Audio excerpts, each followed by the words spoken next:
Air merupakan sumber kehidupan utama di planet kita. Sekitar 71% permukaan bumi tertutup oleh air, namun hanya 2,5% saja yang merupakan air tawar, dan bahkan kurang dari 1% yang bisa langsung digunakan oleh manusia. Namun sayangnya, tidak semua orang memiliki akses terhadap air bersih.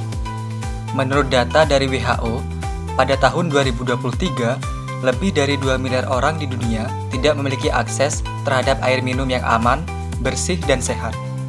Di sisi lain, pencemaran air akibat limbah industri dan rumah tangga mengancam keberlanjutan sumber daya air kita. Perkenalkan, saya Bayu bersama rekan saya, Rizal dan Furkon. Melalui video ini, kita akan mempelajari bagaimana air terus bergerak dalam siklusnya, mengenal berbagai fenomena hidrosfer, dan memahami peran vitalnya dalam kehidupan.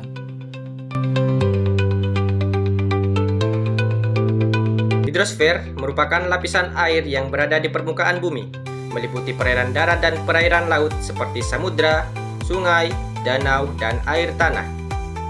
Air dalam wujud inilah yang sangat dibutuhkan oleh makhluk hidup. Persediaan air di bumi tidak akan pernah habis karena selalu mengalami sirkulasi atau daur air. Siklus hidrologi dapat diartikan sebagai sirkulasi atau perjalanan air di permukaan bumi secara berkelanjutan. Siklus hidrologi terjadi melalui penguapan seperti air laut, danau, sungai, dan vegetasi oleh sinar matahari. Siklus hidrologi di permukaan bumi mencakup 5 proses. Pertama, ada proses evaporasi dan evapotranspirasi. Evaporasi dan evapotranspirasi merupakan penguapan yang disebabkan oleh sinar matahari. Kedua, presipitasi. Presipitasi merupakan proses turunnya titik-titik air atau salju menjadi hujan ke permukaan bumi. Ketiga, infiltrasi dan perkolasi. Infiltrasi dan perkolasi merupakan proses air hujan yang jatuh ke permukaan tanah, kemudian masuk ke dalam tanah. Keempat, limpasan permukaan. Limpasan permukaan merupakan air yang mengalir di atas permukaan tanah karena tanah sudah tidak mampu menyerap air. Kelima, aliran bawah permukaan. Aliran bawah permukaan merupakan segala bentuk aliran yang mengalir di bawah permukaan tanah.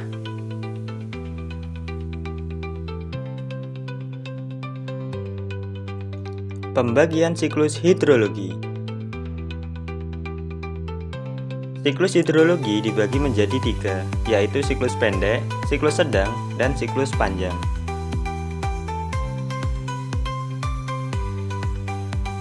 Pertama, siklus pendek. Siklus ini terjadi jika uap air laut mengalami kondensasi di atas laut, kemudian membentuk awan dan jatuh sebagai hujan di laut setempat. Karena terjadi pemanasan oleh sinar matahari, air di laut menguap dan membumbung di udara. Di udara, uap air mengalami penurunan suhu karena perbedaan ketinggian. Dengan demikian, semakin ke atas suhu udara akan semakin rendah, sehingga terjadi proses kondensasi atau pengembunan. Kedua, siklus sedang. Siklus ini terjadi jika uap air laut mengalami kondensasi, selanjutnya membentuk awan yang terbawa angin menuju daratan dan jatuh sebagai hujan.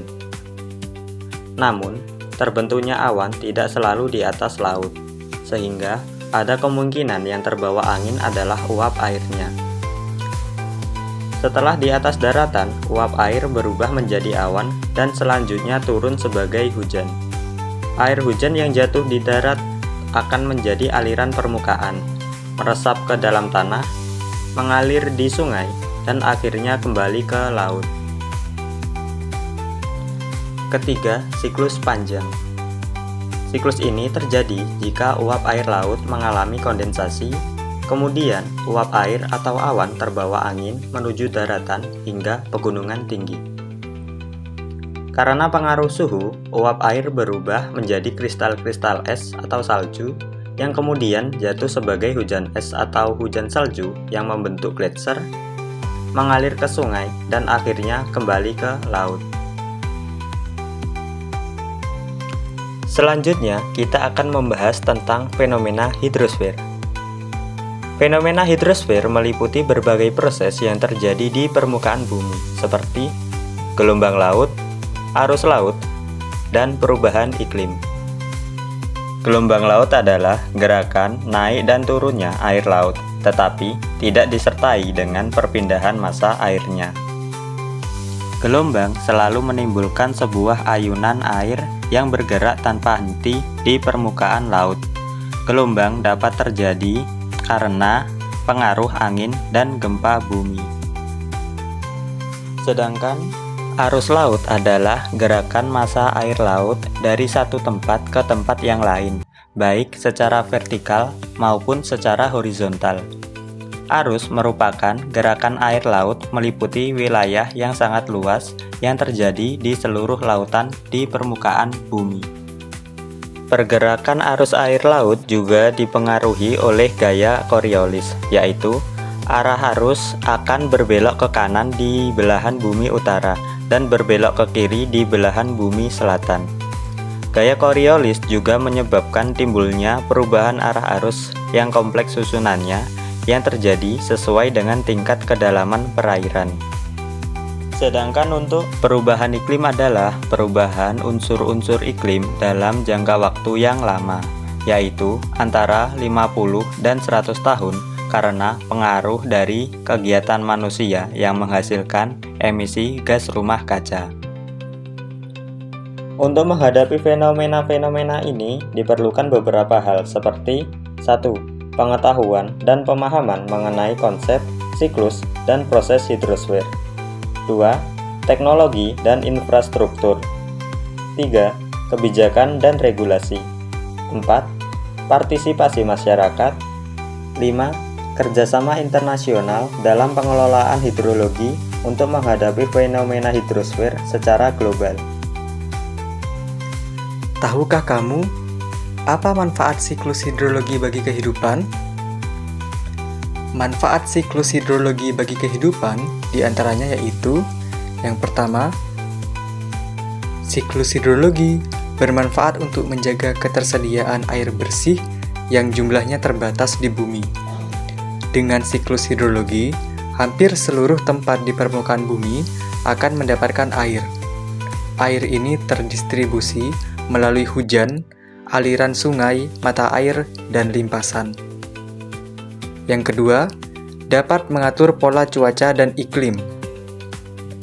Iklim bergantung pada penguapan dalam siklus air, begitu juga dengan pola cuaca.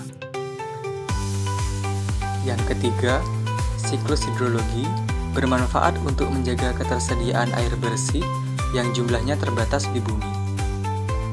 Siklus hidrologi dapat mendaur ulang air secara alami sehingga air bersih tetap tersedia. Dengan tidak adanya siklus hidrologi, bumi yang kita tinggali sudah lama tidak mempunyai air bersih.